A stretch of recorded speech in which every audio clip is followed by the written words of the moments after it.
நான் தான் உன் உடலின் ஹெல்த் அலாரம்.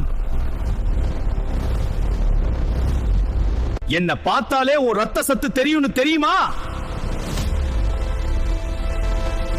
கீரை கேரட் சாப்பிட்டா நான் பச்சையா ஜொலிப்பேன். பூண்டு இஞ்சி என்னோட பாதுகாப்படை. இரும்பு சத்து குறைந்தா நான் வெளுத்து போயிடுவேன்.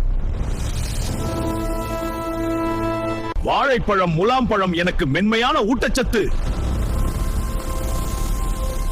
அதிக காரம் சாப்பிட்டா நான் எரிஞ்சு போயிடுவேன்.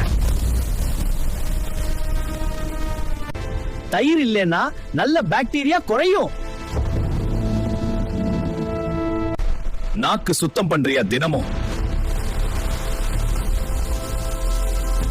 ஓட் சாதம் எனக்கு அமைதியான சக்தி தரும். சூடான உணவு என்னை காயப்படுத்தும். புகையிலை மதுபானம் என்னை மெதுவா அழிக்கும். தண்ணீர் தான் என்னோட உயிர். சிவந்திருந்தால் வீக்கா இருந்தா கண்டிப்பா டாக்டர் பார்க்கணும்.